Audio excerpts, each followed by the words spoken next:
किसी शहर में एक बहुत बड़ा बादशाह था जिसको हर किस्म की ऐशो इशरत मयस्सर थी, मगर उसके यहां कोई बेटा नहीं था, इसलिए वह मायूस और परेशान था। एक दिन बादशाह ने अपने वजीरों को बुलाया और कहा कि मेरे ताज ओ तख्त का वारिस पैदा नहीं हुआ है, यानी मेरे यहां कोई बेटा नहीं हुआ, इसलिए मैं यह ताजो तख्त छोड़कर गोशा नशीनी इख्तियार कर रहा हूं। वजीरों ने जवाब दिया कि खुदा की रहमत से ना उम्मीद नहीं होना चाहिए। उन्होंने नजूमियों और ज्योतिषियों को बुलाया और उन्हें बादशाह का मुकद्दर बनाने को कहा। सबने अपनी अपनी किताबें देखीं, हिसाब व किताब जोड़ा और अर्ज किया कि खुदा पर भरोसा रखिए, आपका मुकद्दर चमकने वाला है। आपके यहां चांद जैसा एक खूबसूरत बेटा होगा, मगर अपनी उम्र के इब्तिदाई 12 साल वह छत पर न जाए, महल के अंदर से बाहर न निकले, वरना कुछ अरसह के लिए उसे मसाइल का सामना करना पड़ेगा। वह मुसाफिर होगा, उस पर जिन्हों परी आशिक होंगे और एक औरत उसकी माशूका होगी, मगर दुख उठाने के बाद उसे फिर खुशी नसीब होगी। बादशाह के यहां 9 माह गुजरने के बाद एक निहायत खूबसूरत बच्चा पैदा हुआ। उसका नाम बेनजीर रखा। बादशाह ने खैरात की, खुदा के नाम पर दौलत लुटाई, फकीरों को रुपए दिए, मोहताजों की हाजतें पूरी की, खुशियां मनाई। शहजादा निहायत हसीन ओ जमील और जहीन था। हस्बो दस्तूर से उसे इब्तिदा में कुरान पढ़ाया गया और इसके साथ साथ दूसरे उलूम पढ़ाए और फन सिखाएं। जब शहजादे की उम्र 12 साल होने को आई तो एक दिन शहजादे को नहलाकर नए कपड़े पहनाए, घोड़े पर सवार किया। बादशाह, अमीर, वजीर और हजारों लोग साथ चले। शहर से बाहर बादशाह ने एक बाग बनवाया था। शहजादे ने उस बाग की सैर की और शाम को शहर में अपने महल में वापस आ गया। इत्तेफाक से वो रात चांद की 14वीं की रात थी। चांदनी से हर तरफ रोशनी थी। मौसम खुशगवार था। हर तरफ खुदा का नूर बरस रहा था। यह आलम देखकर शहजादे का दिल छत पर जाने के लिए बेकरार हुआ। उसने इसरार किया। खवासों यानी खिदमत गुजारों ने बादशाह से अर्ज किया। बादशाह ने इजाजत दे दी, मगर खबरदार रहने और पहरा करने की हिदायत भी दी। छत पर पलंग बिछाया गया। शहजादा आकर उस पर सो गया। पहरेदार बारी बारी से पहरा दे रहे थे। रात को ऐसी हवा चली जिससे चांद के सिवा तमाम पहरेदार सो गए। बदकिस्मती से यह दिन 12वें साल का आखिरी दिन और यह रात आखिरी रात थी। इसी रात जब सब सो गए तो इस महल पर से एक परी का गुजर हुआ। उसकी नजर शहजादे पर पड़ी। उसके हुस्नो जमाल को देखकर परी नीचे उतरी और शहजादे को पलंग समेत उड़ाकर परिस्तान ले गई। जब पहरेदार जागे तो देखा कि शहजादा गायब है। खवासे इंतहाई परेशान हुए। आखिरकार उन्होंने बादशाह और मलकाह को खबर दी। वह रोने पीटने लगे। रात इसी हालत में गुजरी। सुबह सारे शहर में शोर मच गया। बादशाह और मलकाह की हालत बिगड़ गई। आखिर वजीरों ने समझाया और सब्र और खुदा का शुक्र करने के लिए कहा। रो पीट कर तलाश करके और थक हार कर सब बैठ गए। जब परी ने शहजादे को उड़ाया तो सीधा ले जाकर परिस्तान में उतारा। वहां एक निहायत खूबसूरत बाग में रखा, जहां न सर्दी थी न गर्मी थी, न आग का खतरा था न बारिश का डर था। तरह तरह के फूल थे।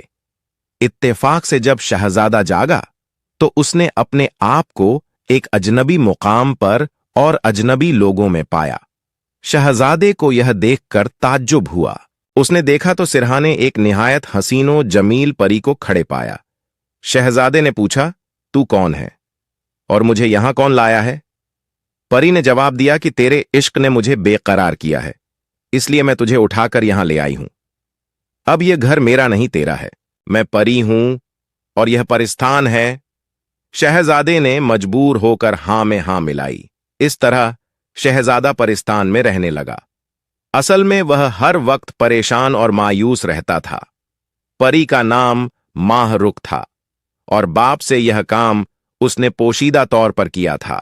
एक दिन परी ने कहा कि मैं शाम के वक्त अपने बाप के पास जाती हूं, इसलिए तुझे यह घोड़ा देती हूं। तू इस घोड़े पर सवार होकर सैर को जाया कर और रात को एक पहर सैर करके वापस आ जाया कर। मगर शहर में किसी से हरगिज दिल ना लगाना, वरना तुम्हारी खैर ना होगी। परी ने शहजादे को यह मसनूई घोड़ा चलाने का ढंग भी सिखा दिया। इसके बाद रात के एक पहर के लिए शहजादे ने सैर करना शुरू की। एक पहर सैर करके वह अपने मुकाम पर वापस आ जाता था। एक रात बेनजीर सैर के लिए गया। अचानक उसे एक जगह खूबसूरत बाग दिखाई दिया। इसमें एक खूबसूरत महल नजर आया। शहजादा नीचे उतरा, महल के अंदर गया और वहां 15 साल की एक निहायत हसीनो जमील लड़की को देखा। इसके इर्द गिर्द खवासें खड़ी थीं। अचानक खवासों में से किसी की नजर शहजादे पर पड़ी। वह आपस में तरह तरह की बातें करने लगी। जब शहजादी ने यह बातें सुनी तो उसके दिल में तड़प पैदा हुई। उसका नाम बदर मुनीर था। खवासों के साथ वह शहजादे को देखने के लिए गई।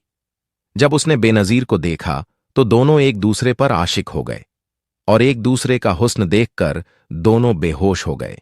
खवासों में से एक का नाम नजमुल निसा था। वह वजीरजादी थी। उसने गुलाब छिड़क कर उन्हें होश में लाया। दोनों ने आपस में बातें की और एक दूसरे का तारुफ कराया। शहजादे की बातें सुनकर बदरे मुनीर नाराज हुई, मगर बेनजीर ने हकीकत और बेबसी का इजहार किया और रोजाना आने का वादा किया। उस दिन शहजादा वापस चला गया और इसके बाद हस्ब मामूल रोजाना वहां आना जाना शुरू हो गया। यहां दोनों आपस में हंसते खेलते थे और हुस्नो इश्क की बातें करते थे।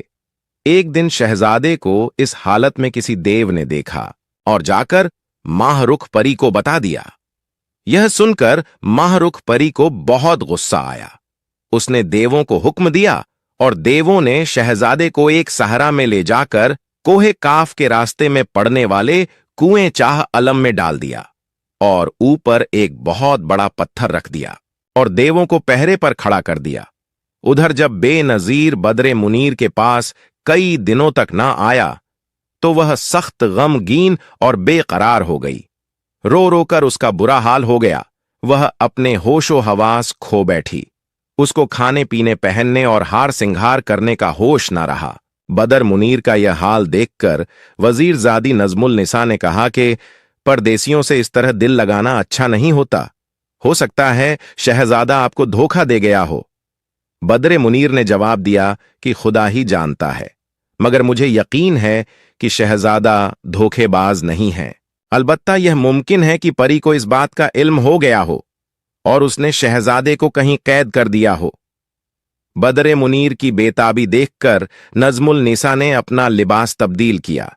वह जोगी बनी और शहजादे की तलाश में निकल गई। मैदानों, जंगलों, पहाड़ों और आबादियों में वह शहजादे को तलाश करती थी। एक दिन वह एक जंगल में पहुंची। वहां उसे रात हो गई। उस दिन चांद की 14वीं रात थी। हर तरफ चांदनी का नूर फैला हुआ था। वह एक जगह बैठकर बीन बजाने लगी। इत्तेफाक से उस रात वहां से जिनों के बादशाह के बेटे फिरोज शाह का गुजर हुआ, जिसकी उम्र 20 साल थी। उसने बीन की आवाज सुनी तो नीचे उतर आया। जोगी यानी नजमुल निसा का हुस्न और बीन बजाने के फन को देखकर उस पर आशिक हो गया। नजमुल निसा सुबह तक बीन बजाती रही और वह सामने बैठकर रोता रहा। जब सुबह वह बीन बजाना बंद करके उठकर जाने लगी तो फिरोज शाह ने उसे अपने तख्त पर बिठाया और परिस्थान ले गया। वहां उसे रहने के लिए अलग मुकाम दिया।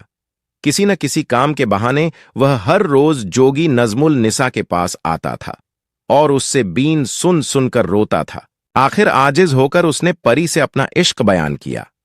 नजमुल निसा ने जवाब में कहा कि मेरी कहानी सुनकर पहले तुम मेरी मुराद पूरी करो, तो फिर तुम्हारी मुराद भी पूरी होगी। फिरोज शाह ने कहानी पूछी। नजमुल निसा ने जवाब दिया कि शहर सरानदीप का बादशाह मसूद शाह है। उसकी एक बेटी है जो निहायत खूबसूरत है और उसका नाम बदरे मुनीर है। वह शहजादे बेनजीर पर आशिक है, लेकिन माहरुख परी भी उस पर आशिक है। परी को जब इल्म हुआ तो उसने शहजादे को कहीं फेंक दिया है। मैं उसकी तलाश में हूं। उसकी तलाश करने में मेरी मदद करें, फिर आपकी मुराद पूरी करूंगी। यह सुनकर फिरोज शाह ने तमाम देवों को बुलाया। और शहजादे को ढूंढने का हुक्म दिया। यह हुक्म पाकर तमाम देव तलाश के लिए निकल गए। अचानक एक देव का एक जगह से गुजर हुआ। उसे एक कुएं से रोने की आवाज आई। एक ताकतवर देव ने कुएं से पत्थर उठाया और शहजादे को निकालकर फिरोज शाह के पास पहुंचा दिया। नजमुल निसा अपने मकसद में कामयाब हुई और फिरोज शाह ने शहजादे को तख्त पर बिठाया और बदरे मुनीर के पास पहुंचा। उसे तमाम सरगुज़श्त सुनाई। दोनों खूब रोए। इसके बाद खाना खाया और दोनों अलग अलग ख्वाबगाह में चले गए। इस तरह वह चारों बहुत देर तक ऐशो इशरत करते रहे। आखिर फैसला किया कि इस तरह छुपकर रहना अच्छा नहीं है। बेहतर यह है कि हम अपने वालदेन से अपने अपने मकसद का इजहार करें। हो सकता है खुदा हमारी मदद करे और हम अपने मकसद में कामयाब हों। ये मशवरा करके बदरे मुनीर और नजमुल निसा अपने अपने वालदेन के पास चली गई। बेनजीर और फिरोज शाह ने माल्लो असबाब जमा किया, फौज तैयार की और सल्तनत के सामान मुहैया किए। फिर उसी जगह आए और वहां के बादशाह मसूद शाह को खत लिखा कि मैं एक शहजादा हूं, मेरा मुकद्दर मुझे यहां ले आया है, आप मुझे अपनी गुलामी में रख लें। बादशाह खत पढ़कर मुतासिर हुआ और रिश्ता मंजूर कर लिया। शादी की तारीख मुकर्रर हुई। साझो सामान तैयार किया और बड़ी धूमधाम से बदरे मुनीर और बेनजीर की शादी हुई। दोनों खुशी से रहने लगे। इसके बाद बेनजीर रिश्ता लेकर नजमुल निसा के बाप के पास गया और फिरोज शाह को अपना भाई बताकर रिश्ता मांगा। वह रजामंद हो गया। शादी की तारीख मुकर्रर हुई, माल्लो असबाब जमा किए और नजमुल निसा और फिरोज शाह की शादी बड़ी धूमधाम से हुई। बेनजीर और बदरे मुनीर भी इजाजत लेकर अपने वतन चले गए। अपने शहर के पास पहुंचकर खेमे लगाएं और वहां रहने लगे।